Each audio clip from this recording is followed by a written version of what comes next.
Chicken లో legs, wings, boneless అన్ని తినే ఉంటారు. కానీ ఈ కందనకాయల ఫ్రై మాత్రం ఒకసారి తింటే మళ్ళీ వదిలిపెట్టరు. ముఖ్యంగా వేడివేడి అన్నంలో కలుపుకొని తింటే ఆ రుచి అసలు వేరే లెవెల్లో ఉంటుంది. ముందుగా చికెన్ కందనకాయల్ని బాగా శుభ్రం చేసుకుని సిద్ధంగా పెట్టుకుందాం. ఇప్పుడు స్టవ్ మీద ఒక ప్రెషర్ కుక్కర్ పెట్టుకుని అందులో మన కందనకాయలు వేసుకుందాం. ఇందులో ఒక యాలకులు, ఒక లవంగం, ఒక చిన్న దాల్చిన చెక్క ముక్క వేసుకుందాం. అలాగే ఒక స్పూన్ ఉప్పు, కొద్దిగా పసుపు కూడా వేసుకుందాం.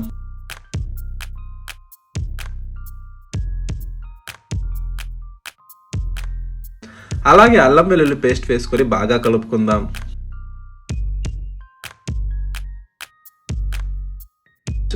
కందనకాయల నుంచి కొద్దిగా నీరు బయటకు వచ్చే వరకు కలుపుతూ వేయించుకుందాం. ఇప్పుడు అవసరమైనంత నీళ్లు పోసి మరొకసారి బాగా కలిపి కుక్కర్ మూత పెట్టుకుందాం.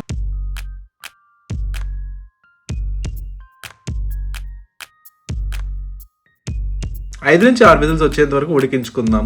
కందనకాయలు బాగా మెత్తగా ఉడికిన తర్వాత కుక్కర్ ఓపెన్ చేసి పక్కన పెట్టుకుందాం. ఇప్పుడు స్టవ్ మీద ఒక ప్యాన్ పెట్టి కొద్దిగా నూనె వేసి వేడి చేసుకుందాం. ఇందులో మనం ఉడికించి పెట్టుకున్న కందనకాయలు వేసి బాగా ఫ్రై చేసుకుందాం.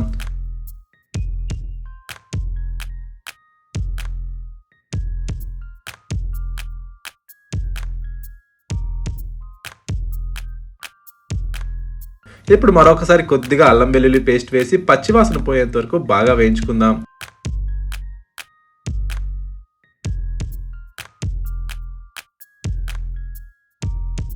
తర్వాత కొద్దిగా కారం వేసుకుందాం.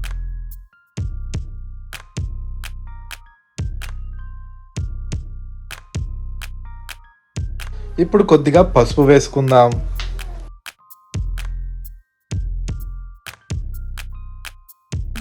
ఇప్పుడు కొద్దిగా కరివేపాకు వేసుకుందాం.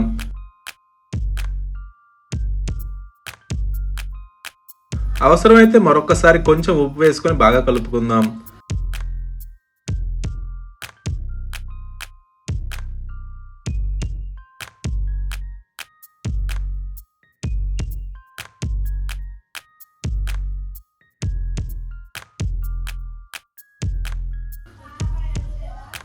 ఇప్పుడు ఈ రెసిపీలో మనకు వచ్చే అసలు ఫ్లేవర్ కోసం ఎండు కొబ్బరి పొడి వేసి బాగా మిక్స్ చేసుకుందాం.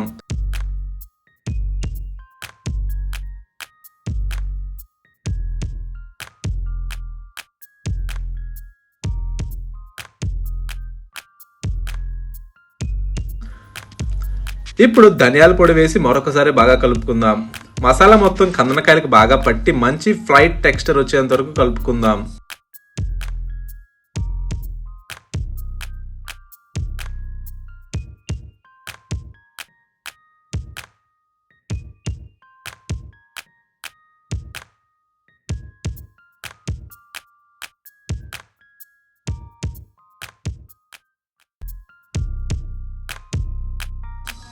చివరిగా కొద్దిగా కొత్తిమీర వేసి ఒక్కసారి కలిపితే అంతే, మన స్పైసీగా మసాలా ఫ్లేవర్తో అదిరిపోయే చికెన్ కందనకాయల ఫ్రై రెడీ.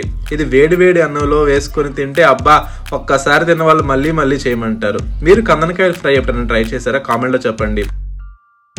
ఈ రెసిపీ నచ్చితే లైక్ చేయండి, ఛానల్ని సబ్స్క్రైబ్ చేయండి.